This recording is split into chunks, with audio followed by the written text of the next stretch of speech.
Bonjour fidèles et chaleureux téléspectateurs, bienvenue dans votre émission Canaan Club, un instant agréable chez vous avec nous. Nous abordons aujourd'hui un sujet très intéressant, le surménage à l'approche des examens. Comment le surmonter? Je suis avec les amis du club, comme d'habitude, afin d'apporter des éléments de réponse. Bonjour chers amis du club. Bonjour Inès. Bonjour Comment Inès. allez-vous? Très bien. Très bien, merci. Alors je suis content, heureux de vous recevoir à nouveau et je voudrais tout de même, de manière exceptionnelle, vous demander de vous présenter de nouveau. Alors j'ai ici Monsieur Cyrus. Merci de me recevoir. Je suis Monsieur Cyrus Deloria Mabunda, promoteur et business developer. De l'autre côté, j'ai mon cher ami Paul Rick. Oui, monsieur Paul-Rick Mboko, juriste d'entreprise et ami du club de toujours. Alors moi c'est Chenal Guibila, je suis conseiller en marketing et management. Voilà, c'est tout. On a du calibre pour vous apporter des éléments de réponse intéressantes. Alors nous savons, lorsqu'on prépare un examen, que ce soit les élèves, les étudiants, un examen en tout cas d'études, on est sujet à beaucoup de pression, notamment le surménage. Mais nous voulons connaître comment définit-on le surménage finalement? Parce que ça prête un peu à confusion lorsqu'on parle de stress. Bon, mais je suis stressé, mais parfois c'est le surménage. Comment définit-on le surménage? Alors, si je peux me permettre rapidement, j'emboîte un peu le pas sur les avis qui vont être partagés ici. De manière simple, on peut dire que le surménage est un excès de fatigue. Un excès de fatigue que l'on peut percevoir sous différents angles, c'est-à-dire il peut être physique, il peut être émotionnel, moral, mais aussi intellectuel. Et il faut noter aussi, je pense que le surménage est fonction de catégories de personnes, selon l'âge, selon le sexe. Donc voilà l'apport que je peux apporter par rapport au surménage. Tout à fait, parce que, comme on a dit, excès de fatigue, ça signifie simplement qu'on a dépassé un certain seuil. On a été fatigué de trop, on a travaillé, et dès qu'on atteint le cap de la fatigue, on a voulu foncer. On a voulu foncer sans se rendre compte qu'à un moment donné, on finit par craquer.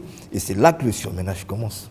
Alors moi je dirais que le surménage c'est embrasser plusieurs activités au-dessus de notre capacité. Lorsqu'on va au-delà de ses capacités physiques, on rentre forcément dans le surménage. Maintenant, quels sont les signes du surménage? Comment pouvons-nous savoir que je suis en train d'être surmené ou je suis surmené? Le signe le plus commun, c'est la fatigue générale. On se sent fatigué, on le sent intérieurement et physiquement. Si je suis fatigué, alors je vais refléter une image, en tout cas pas des plus habituelles. C'est-à-dire que si M. Renel, vous êtes fatigué, je vais le sentir. Vous le sentirez intérieurement d'abord et tous ceux qui vous entourent le sentiront également d'une manière ou d'une autre. Vous serez pâle, vous serez assez anxieux, en tout cas physiquement, ainsi de suite. Et il y a tout un mélange de stress et voilà en tout cas les signes qu'on peut relever. Il y a aussi cette douleur que j'aime pas trop, mais qui est dans le dos là, qui vient juste là au point comme un petit point. Je crois qu'on a tous vécu ça. Vraiment ça c'est l'un des signes pour ceux qui sont dans le bureau, au travail, quand tu sens ça que tu as trop fait. Donc il y a cette douleur là. Il y a aussi les troubles de mémoire. On oublie tout. Ce qu'on sait, on ne le sait plus. Ah oui. Il y a aussi ça. Et puis pour les étudiants, pour les élèves, parce qu'on parle des élèves ici, ils oublient même les formules les plus simples. Tu dis un élève comme ça, 10 plus 10, il te dit 20, il te dit 25. Donc en fait, on perd des sens qui sont vraiment très, très, très sensibles, quand on perd les choses essentielles. Il y a aussi l'irritation, on est très nerveux. Très nerveux. Ouais. Cyrus, dis-nous tout. On fait plusieurs confusions. Effectivement, j'acquiesce, on va dire ça comme ça. On n'est pas à l'église, hein, mais je dis Amen, ce que vous dites. Non, mais il a l'air d'être surmené. J'avoue que je ne suis pas loin de là. Je ne suis pas encore, mais je ne suis pas loin de là. Pas loin de là. Exactement. Non, mais c'est clair qu'effectivement, il y en a, c'est la plupart des signes qui ont été révélés. Et justement, pour certains, même, on va dire qu'il y a un manque d'appétit. Manque d'appétit, soit pour d'autres, ça va être prise de poids ou perte de poids, donc en fonction des personnes, hein, effectivement. Donc voilà un peu ce qu'on peut dire par rapport À cela, quelles sont les causes finalement du surménage? Bon, déjà, moi, à l'approche de l'examen, pour rester dans le contexte, à l'approche de l'examen, il y a beaucoup de surménage. Parce qu'on se dit, j'ai un délai, je dois... En fait, l'examen, c'est quoi? C'est toute l'année scolaire, on ne sait pas sur quoi on va nous interroger. Oui. Donc, du coup, l'élève se dit, il faut que je mette les sciences physiques dans ma tête, la leçon de mai dans ma tête, de janvier. Et tu vois, c'est un cumul, en fait, d'activités fait dans un laps de temps. Ça occasionne le surménage. Donc, j'ai un rapport, par exemple, à présenter et j'attends la dernière semaine pour commencer à faire. Donc, quand il y a un cumul, on rentre dans le surménage. Donc, le cumul d'activités est déjà la porte d'accès au surménage. Exactement. Voilà. C'est qu'on a beaucoup travaillé, pour ainsi dire. On a beaucoup travaillé. Pour les élèves, On a surtout. beaucoup travaillé. Ça peut être physiquement, voilà, ça peut être intellectuellement. Ainsi de suite, on a beaucoup travaillé. C'est un bel exemple d'ailleurs, parce que je me rappelle d'un dicton. En tout cas, nos enseignants à l'école primaire nous disaient l'examen se prépare le premier jour de la rentrée. Ah ben oui. Et c'est quelque chose à respecter, parce qu'on se rend compte que lorsqu'on ne respecte pas, en tout cas ce dicton qui est d'ailleurs une bonne recommandation, eh bien voilà, c'est le surménage.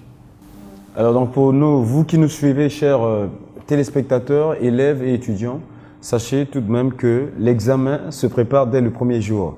Rien ne sert en tout cas d'accumuler, d'attendre les 2 mois restants pour pouvoir commencer à emmagasiner les informations. Vous allez tomber certainement dans le surménage. Puis, Rinel, il y a aussi des gens qui pensent qu'il faut tout retenir à la tête. Il y a ces gens qui pensent que le livre... Je me rappelle à l'époque, il y a un enfant, il y a quelqu'un qui était en sciences, dans la médecine, au tronc commun, en Côte d'Ivoire, et il pensait qu'il devait avaler tout le livre de médecine. Alors il a commencé à aller, et il pense qu'il faut tout retenir en la tête comme une récitation. Et alors il arrive à l'examen, il dit à son maître, à son professeur, je sens un train qui passe sur mon front. Carrément. Parce que, en fait, on n'est pas tous obligés de tout prendre et mettre dans la tête. On peut juste comprendre. Tu vois, souvent on veut dire les mêmes mots que le professeur d'anglais. Mais quand j'ai compris, je peux utiliser mes mots à moi. Donc, en fait, je n'utilise pas pour la mémorisation. En fait, il y a cette volonté de mémoriser à la lettre. Alors qu'en comprenant quelque chose, je peux le dire dans ma langue, mais je veux faire virgule, le lion court, rugit. Mais attends. Donc ça aussi, pour les étudiants qui nous regardent, on n'est pas obligé de faire des boileaux. Voilà. Et ici on dit, on n'est pas obligé de faire le tchakou. Voilà le tchakou. Alors, le surménage peut-il handicaper la vie d'un élève? Alors moi, j'étais tout à l'heure avec un ami du club qui me disait en fait qu'il avait un examen très important et ils avaient échoué, toute la classe avait échoué. Alors le comité a dit non, c'est pas normal qu'une classe peut avoir 100% d'échec. Alors ils ont repassé l'examen. Alors ils étaient tellement motivés à l'idée d'avoir l'examen parce que c'était un concours, quelque chose comme ça. Et ils sont allés tous étudier, ils ont fait la veille d'études, pas de sommeil, ils ont étudié. Et l'examen le lendemain était à 8 h. Et il y a un qui a dormi de 8 h, bon, de la nuit jusqu'à 11 h. Eux, ils ont vu que leur camarade n'était pas dans la salle, mais malheureusement, quand tu rentres dans la salle d'examen, tu ne peux pas sortir après. Et le gars, il a échoué au concours parce qu'il dormait. Et jusque-là, il n'a pas de boulot. Donc, je pense qu'un surménage de ce genre peut créer... Et ça, c'était voilà. C'était fatal. Hein. Fatal. Exactement, moi ça m'est déjà plus d'une fois arrivé, bon peut-être pas dans le contexte d'un examen, mais justement parce que justement on a trop travaillé, on a la pression, on a eu de l'insomnie et on s'est dit on va essayer de forcer très tôt le matin pour fermer un peu les yeux, donc 5 h, 6 h.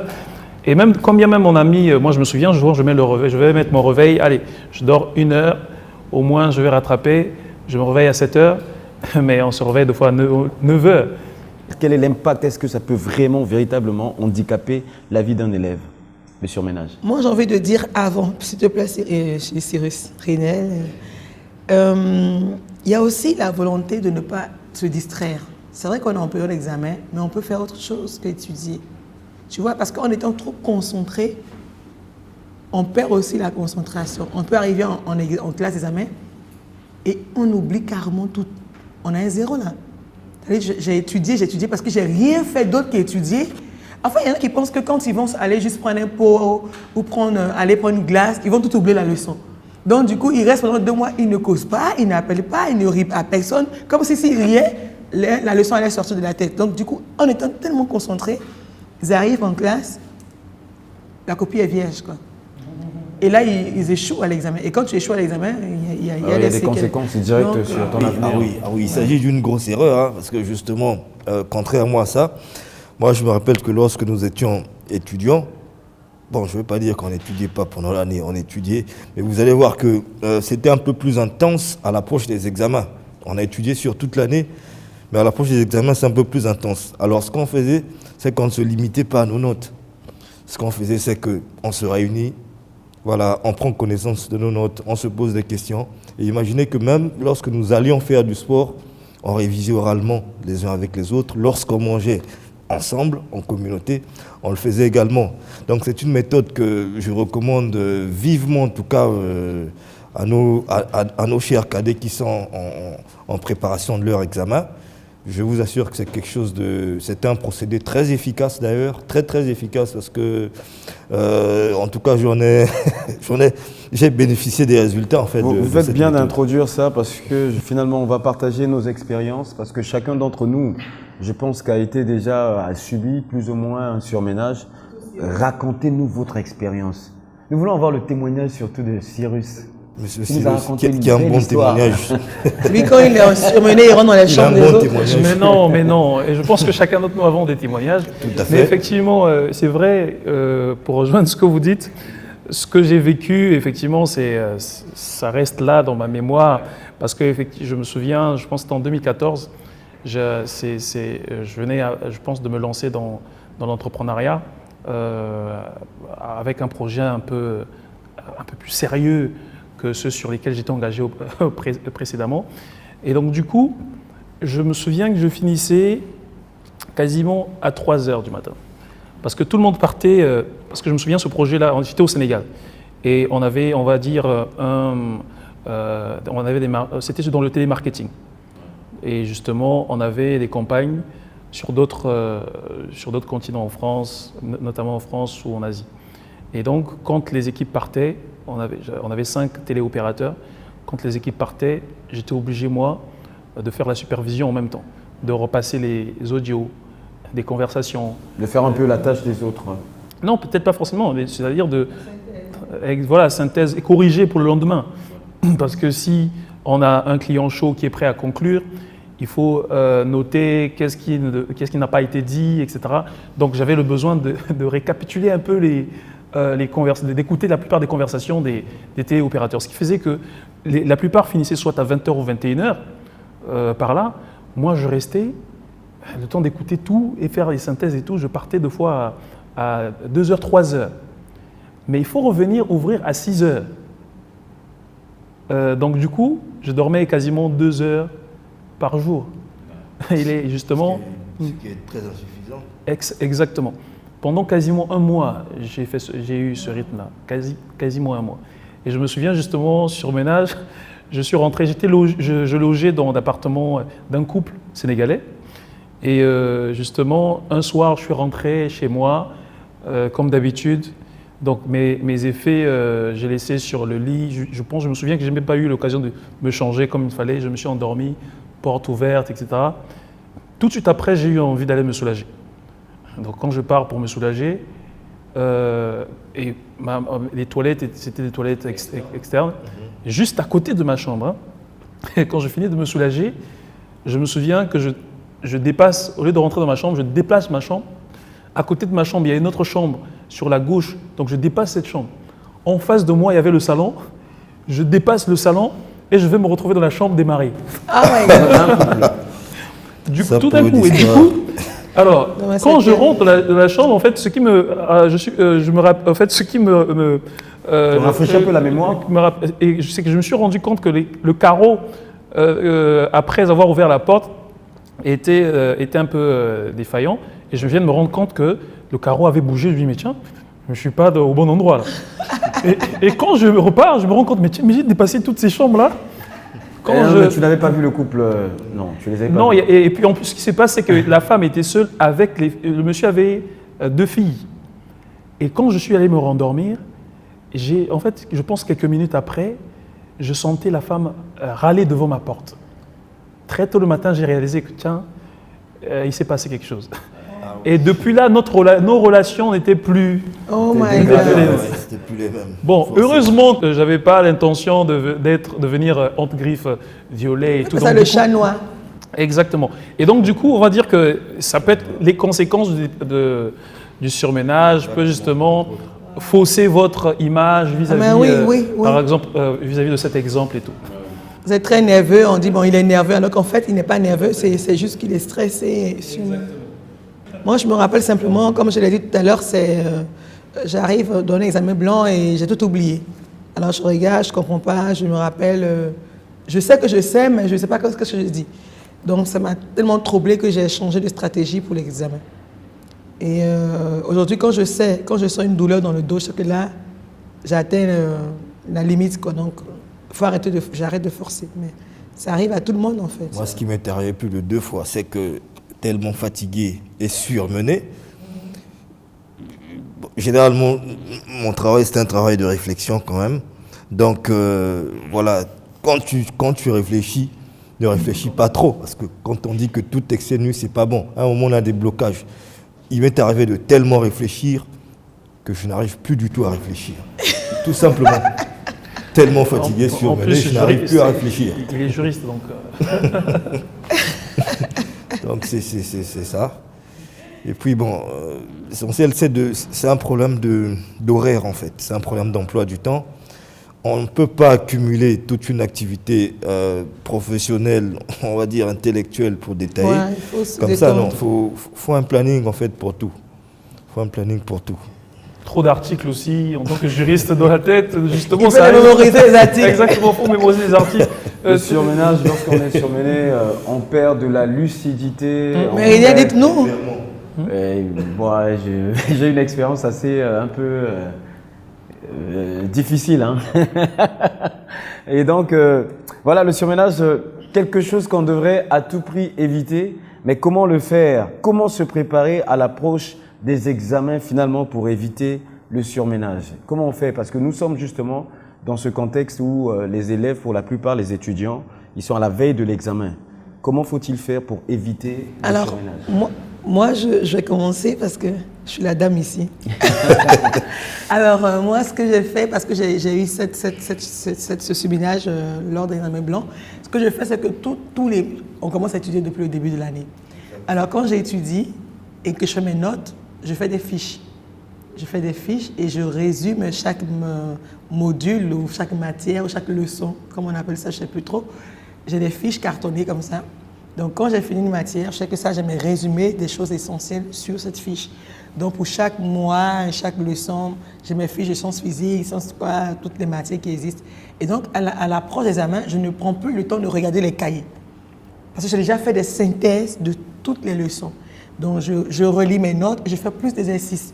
Donc, en pratiquant, je n'ai plus à retenir. J'ai mes aises, vous voyez, je fais plus de pratique, des trucs. Et je me détends également. Voilà, il faut se détendre, mais il faut faire des résumés et les parcourir, mais pas attendre, avoir un gros cahier de 200 pages à la veille, non, ça ne marche pas. Donc voilà un peu la technique que moi j'ai appliquée. Comment se préparer, Monsieur Cyrus, à la veille des examens? Juste pour compléter, effectivement, hein, comme on l'a dit, le surménage, il peut subvenir il peut être soit physique, d'ordre physique, mental ou intellectuel. Si jamais il est plutôt intellectuel ou moral, c'est qu'il y a peut-être il y a un excès sur la dose ou la charge de travail. Il faut sortir un peu, à intégrer quelques programmes pour divertir, savoir joindre l'utile à l'agréable. Hein, j'ai mon oncle qui aimait dire il faut savoir joindre l'utile à l'agréable, mais que jamais l'agréable dépasse l'utile.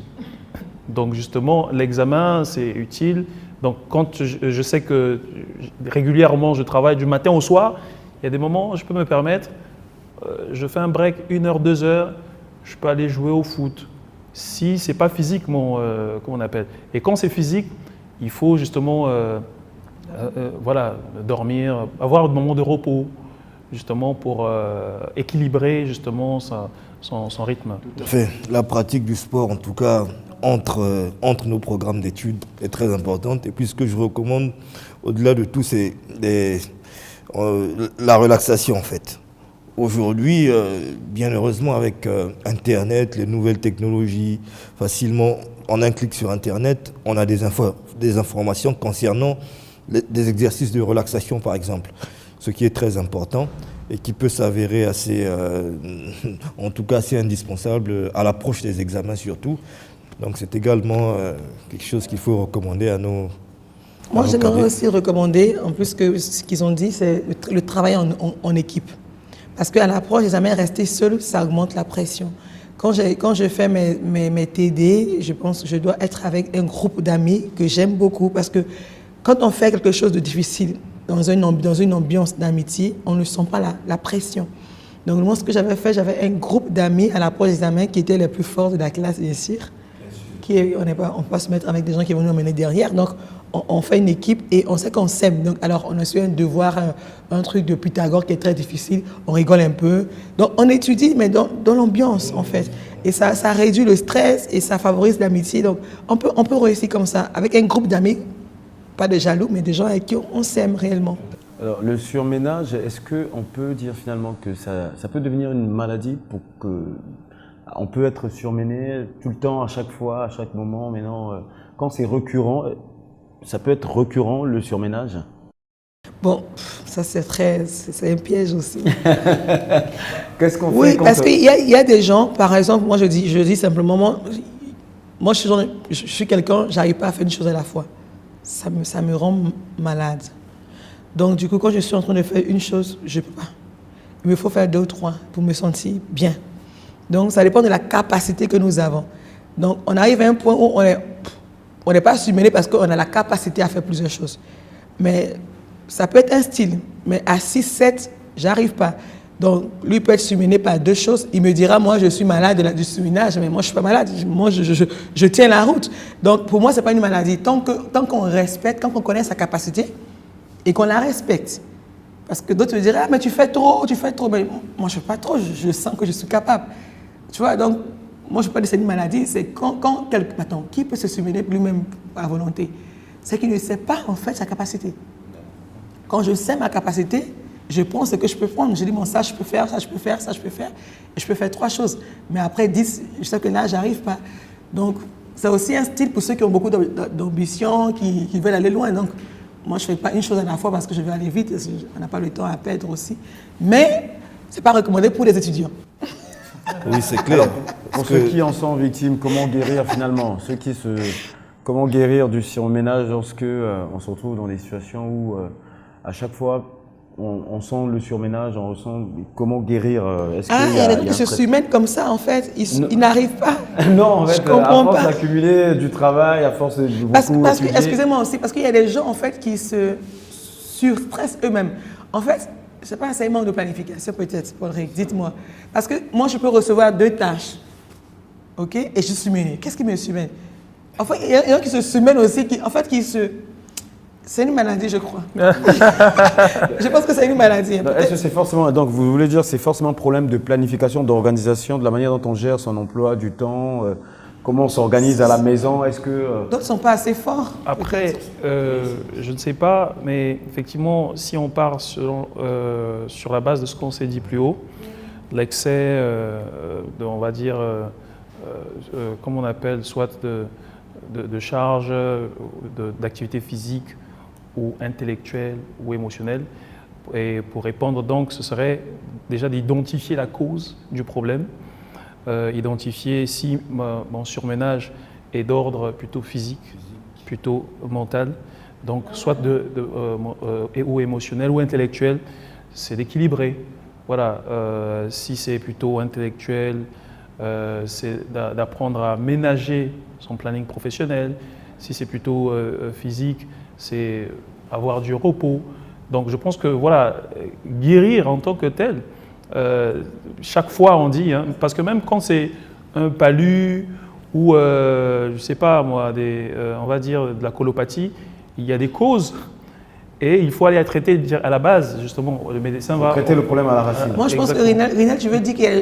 Parce que quand je dis c'est une maladie, c'est qu'il y a des gens qui sont tout le temps surmenés, c'est ça? Ben oui, il y a à l'approche surtout des examens, il y a des élèves qui sont... En fait, ils développent un stress qui... En fait, je pense que c'est un manque d'équilibre. En fait, je crois que je comprends un peu. Il y a des gens, moi je connais quelqu'un, par exemple, avec qui je travaillais à l'époque, toujours été surmené. En fait, tout le surmenait, quoi. Je me dis, mais t'as quel problème? En fait, je pense qu'il n'a pas un bon équilibre de vie. Exactement. Je pense qu'il y a ça, parce qu'on ne peut pas tout le temps surmener. Le surmenage arrive dans des saisons.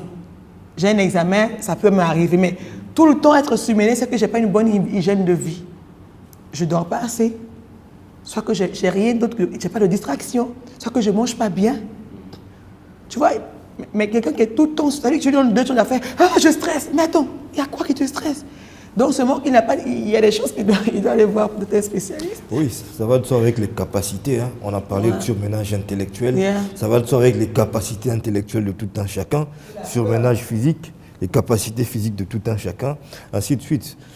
À un certain âge, on sait que, voilà, quelles sont mes capacités physiques, quelles sont mes capacités intellectuelles. Alors, ce qu'il faut faire, c'est simplement une réadaptation par rapport à tout cela. Et je pense qu'on sera assez équilibré par la suite. Et il faut aussi éliminer des choses inutiles dans sa vie. Moi, je pense qu'on est étudiant, on est en terminale, il y a des choses qu'on n'a pas besoin de faire. Beaucoup de personnes veulent vivre comme s'ils avaient 12 ans. Quand tu as 40 ans, tu n'as plus 12 ans. Quand tu as 50 ans, tu n'as plus... Donc, je pense que de temps en temps, il faut faire un tri. Ça, je peux retirer ça, je mets ça. Donc, quand on veut garder la même... Je disais toujours à mes travailleurs, je disais, ne pas vouloir avoir 2 femmes et bâtir une carrière et avoir 5 femmes. Tu vois, il y a un moment où tu te dis, ok, là j'ai une carrière, bon, je renvoie la deuxième et je garde une, quoi. Bon, mais on doit faire des tris. Tu vois, mais si on veut garder le même rythme de vie, j'ai 50 ans, je ne vais pas continuer à courir le sport, 3 heures de sport. Donc, je pense qu'il faut se réadapter pour éviter le surmenage. En termes de conseils pour nos étudiants, nos élèves qui nous regardent, qui nous suivent, le plus important, c'est de définir plutôt un programme bien établi, de faire un plan d'action où on sait qu'à à telle heure, je dois méditer, plutôt je dois lire, voilà. À telle heure, c'est l'heure de manger, c'est l'heure du coucher. Définir un calendrier à l'approche des examens de sorte à pouvoir être performant et ne rien oublier. Et je vous remercie, chers amis du club, pour votre participation. Nous remercions en tout cas... On n'est pas surmené, hein? Non, vous n'êtes pas On surmené. n'est pas du tout surmené. Alors, je remercie cet espace qui nous a accueillis. Nous sommes à l'hôtel Elaïs, au centre-ville. Et je vous remercie, cher public. Restez scotchés sur Canaan Club. Un instant agréable chez vous, avec nous. Soyez pas surmenés.